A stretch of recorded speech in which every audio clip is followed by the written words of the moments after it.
Yes, hello mga katek at magandang hapon, umaga o anumang oras.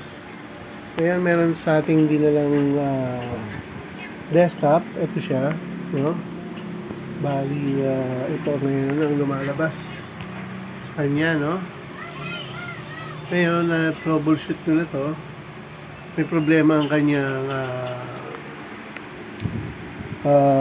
corrupted na ang kanyang M2 SSD, ganito. Ngayon, ito na yung bago, brand new na to, pinili ng customer, no? So, bali ngayon, siya ang install natin ngayon. Na? So, ikakabit natin siya ngayon dito. Ito ay, mamaya makikita natin ang specs niyan. So, ngayon, check ko nga yung kanyang, lagi raw umapir ganyan. So, corrupted na. So, ilang beses ko na rin in-scan, chinek, and wala na talaga siyang pag-asa, talagang totally, na. So, bali, nag-upgrade na rin siya. So, lumabas na, dating 256 na nakalagay. Ngayon, naging, bimili niya is 500 GB. Ayan siya. So, ayan. Bali, ang gagawin na natin, ikakabit na lang natin siya doon sa loob ng unit. Okay, so, sige game, let's start. Pop muna natin siya. Tanggalin natin ang video card.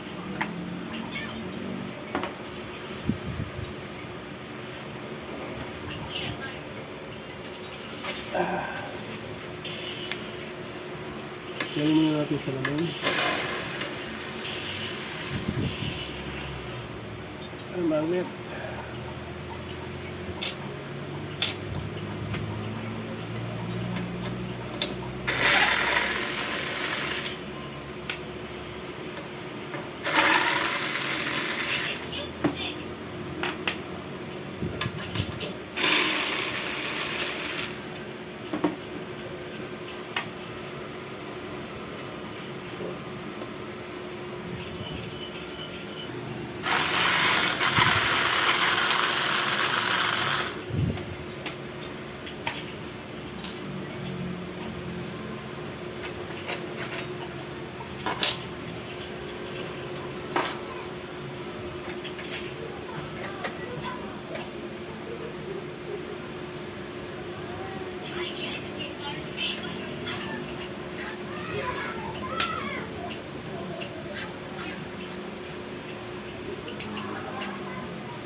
First, tanggalin muna natin itong video card.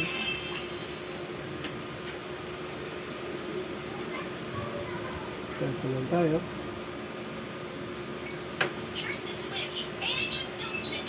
Siya. This is a GTX 1650 4GB RAM. So ngayon, makikita nyo ay ito siya.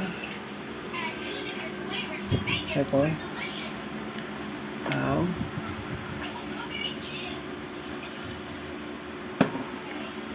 Diyan natin siya ikakabit. So, let's kabit na natin.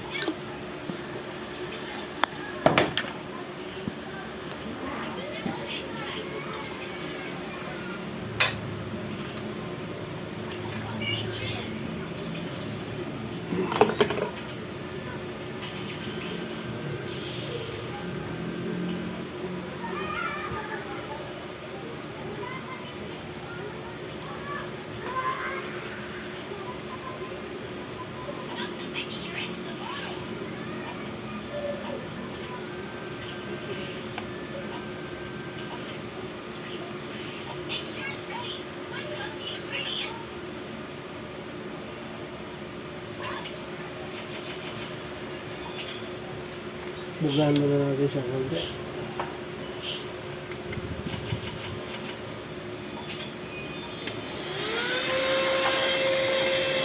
Okay. Kahit narinig ko na, no?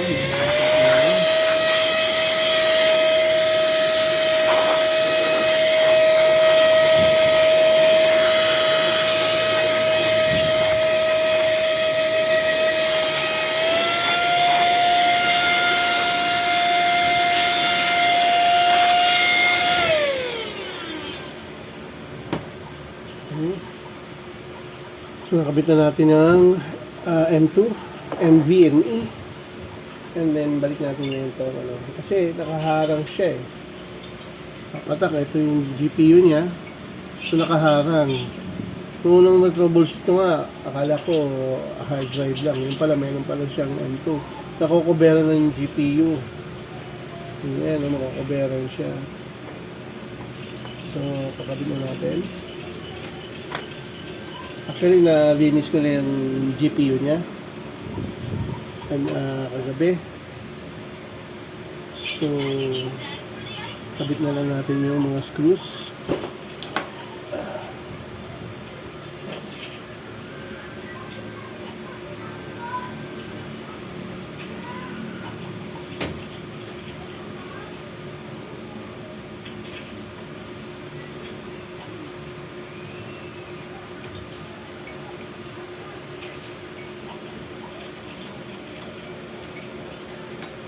Yan.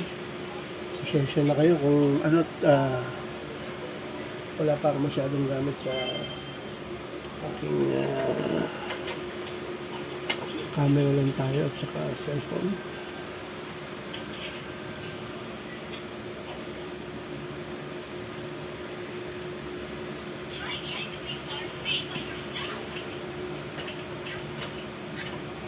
Ito na yung ano yan.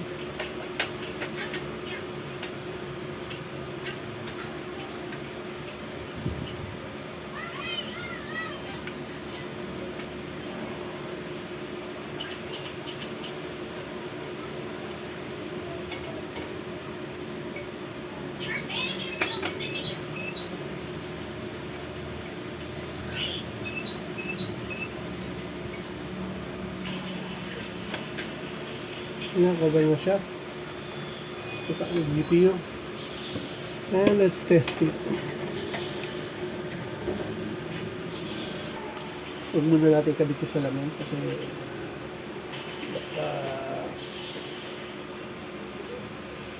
kapag pa ng just in case at least open pa. Solding.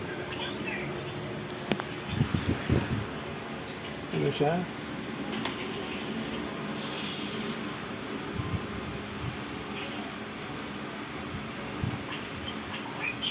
Ayan na, open na. Okay. Let's check the, Ctrl Alt Delete. Ayan na, malabas na siya. Kingston. Diba? Ayan na siya, oh.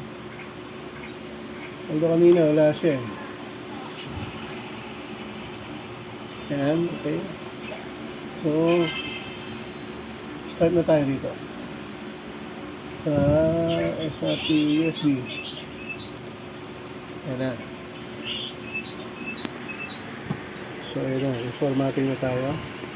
Pasensya na kayo kung ang aking ano ay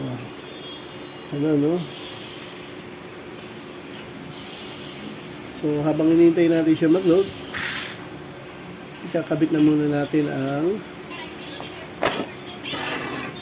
salamin. Habang nag-load siya, kabit natin ito sa salamin.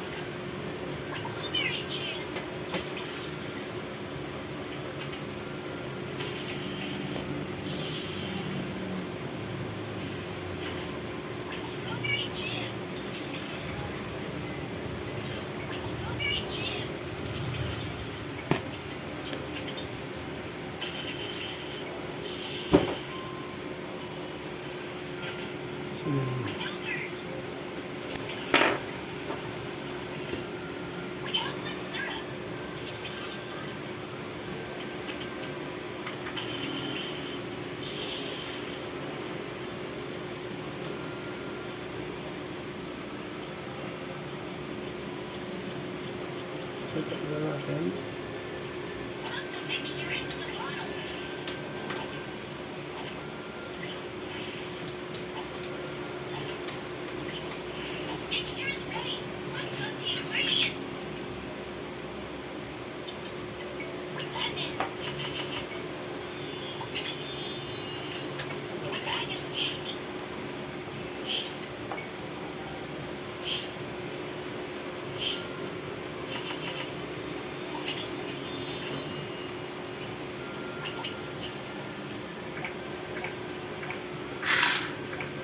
Yung mabilis.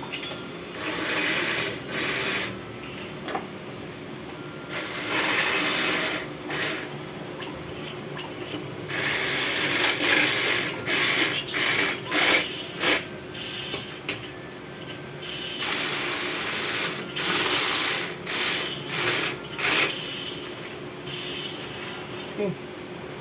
We're done.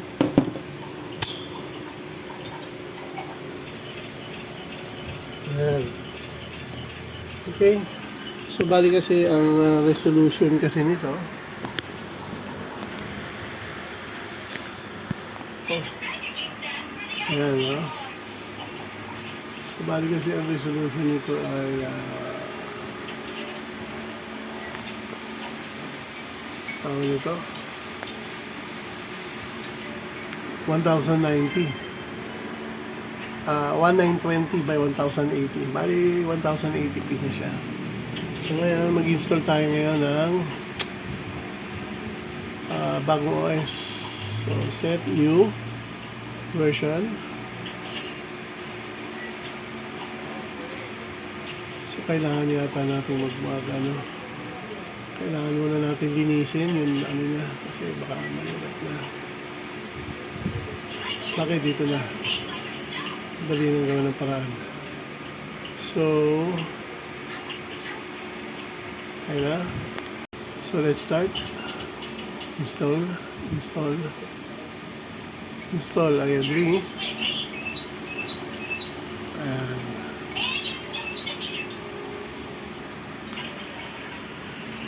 so, hindi natin siya kapsa. Lalagyan na natin siya dito sa with Defender. No? Kasi ito iba na to mga pang na to so pang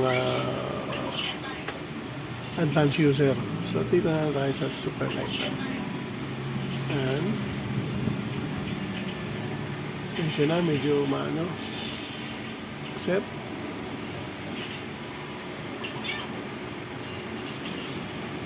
Na searching for this.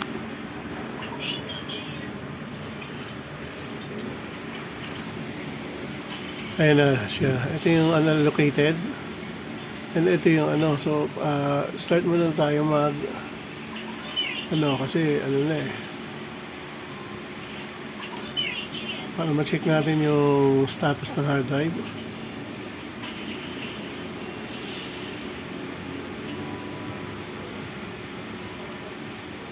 Okay, good.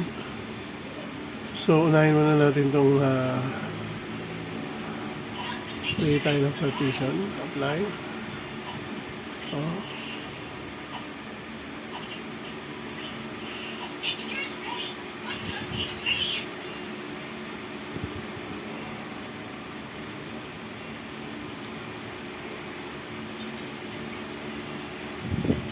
Ayun na.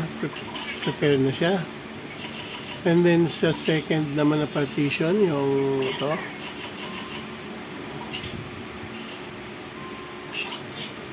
Try na natin yan.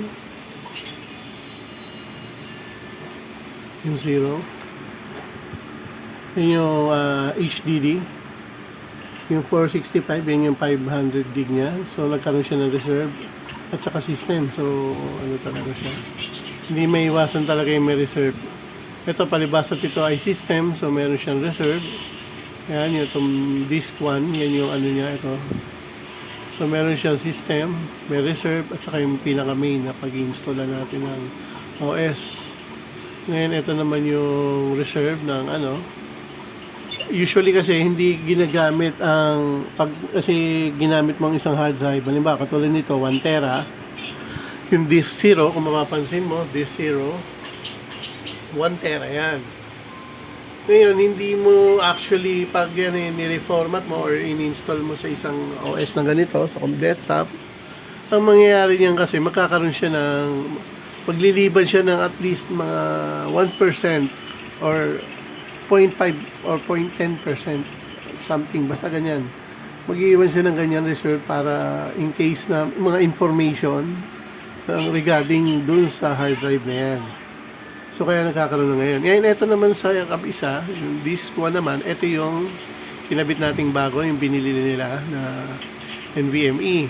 512 yun. So, mapapansin mo, naging 465 siya. Ito yung reserve, ito yung information ng hard drive, and then yung system, ito yung information naman ng OS. So, diyan siya Okay, so ngayon, ang gagawin natin muna ay po-format muna natin itong isa. Format lang natin.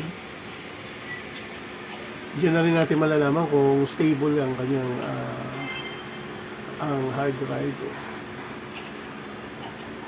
So, ayun na, okay na. Na-format na siya. And then, dito naman tayo sa 465. So, hindi na natin pa-format yan. Matic na yan. Basta i-install na dyan yung OS natin. So, matic na rin siya. Magre-reformat. Importante na reformat natin itong una. Ano? So, okay na.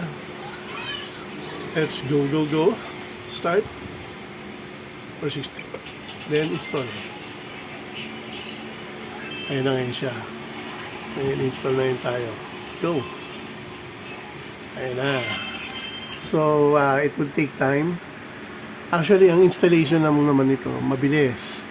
Ang matagal dyan yung mga updates. So, bago natin ibigay sa client, syempre, ilalagay na natin siya ng maayos. Hindi na mag-update yung client, wala na siyang gagamitin na lang. No? So, i-complete na natin yan. Lagyan natin Windows 10, lagyan natin ang Windows 11 actually ito. Dati siyang Windows 10, and then lalagyan natin ang Office. Lagyan natin ng pang-editing sa picture. So, yun. Mamaya, tatanong ko na lang siya kung magre-request ng games in case na gusto niya para installan na natin. Okay? Okay, natapos na ang ating installation. So, bali ngayon ang gagawin natin, mag-update na lang tayo, install na ng Office, and then kung gusto ng game yung may-ari, lagyan na lang natin. So, ngayon, check natin ngayon ang device manager. Ayun yun siya. Ito ngayon yung Kingston SNB 3500G. Yan ang niya, yan ang ito yan. Nabit natin 3500G. Ayan siya. And SNB 35500G. Ayun yun siya. SNB 35500G. Okay? So, ngayon gagawin na lang natin, i-install na natin ang support. Lahat ng kanyang mga support, directs, office, lahat kakabit na lang natin dyan. At saka yung mga kailangan yung pang video editing. At saka yung basic na kailangan ng isang computer. And then, ask na lang natin yung may-ari kung ano pang gusto nila pakakabit. Okay? Ayan na siya. So, umpisa na natin ang installation. Medyo matagal lang. So, babalik na lang tayo. Okay, ayan. Install na muna ako. Okay. Hello, ito na ulit tayo. Ayos na natin. Ayan na siya. Na-install na natin ang Office, Word, lahat na kompleto na to. YouTube, Facebook, lahat ang kailangan. Pati sa anime, meron na rin ako install. Kapanood si Kuya. And then, yan, Google Chrome, Photoshop, yung mga basic na kailangan ng isang Tapos Word, license na ito. So, wala na magiging problema. Activated na siya. And then, same din dito sa Windows 11 natin. Activated na siya. Ito. Ayan, active.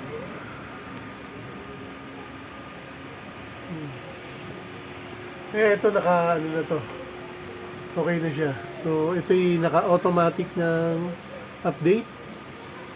Kaya, okay na rin ang kanyang, ayan naka-latest. Check natin ulit. Meron siyang bagong labas na update. Pero, ngayon lang natapos yan. Ayan, latest na. Up to date. Pati yung antivirus niya, hindi na rin, meron na. So, ayan na. Okay na. Kompleto na to. Word, WinRAR, Office, kompleto na to. So, Ano pa ba ang kulang? Wala na siguro, okay na siya.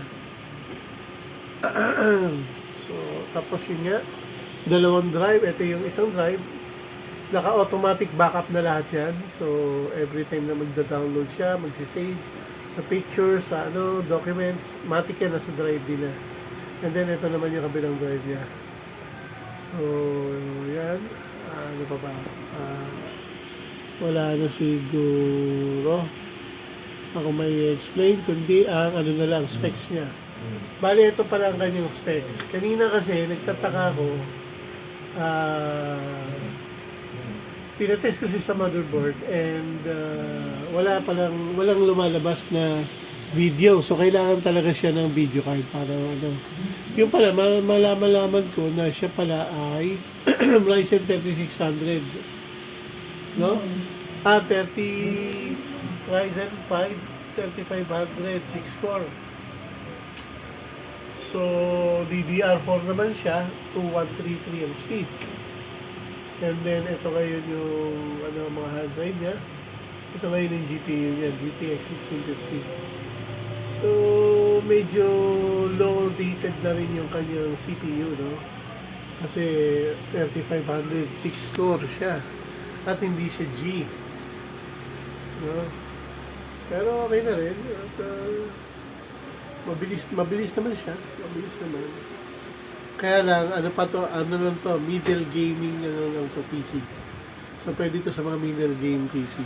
Kaya naman ng mga high-end, pero ilolo lang. Pero kung i-high, hindi niya kakayanin. So, yan. Ang GPU niya is GTX 1650. Ayan na, working na. Ayan. Check natin ang device manager. Ayan, as you can see, walang problem. Lahat, check, kompleto. Ayan. So, yun lang. At ito yung may support to, no? In case na magkaroon ng problema, or pwede ko siyang ma-access or may papa-install siya o papadagdag na pwede siyang So, yan na. So, we're done here and thank God natapos natin. And ang oras ay 8 o'clock na. They started at 4 p.m. And ngayon ang natapos. Okay? Actually, this is a setup ng gaming PC na. So, ayan. So, ito yung diretso na. Ayan, may app siya na sariling Facebook. So, sa hindi na lang. Pero may Google Chrome pa rin siya. Ayan. Meron din basta, yun na. Kompleto na siya. Pati support ng video, kompleto na rin. So, okay. Thank you very much sa panood. And hoping na abangan nyo pa yung mga ibang repair video natin na ginagawa. So, yun. Ito yung masasabi kong isang successful na troubleshoot and successful na installation ng OS. So, okay. Thank you very much. And okay na. Maraming salamat. Pa-share na lang at saka subscribe or add. Thank you. Bye-bye.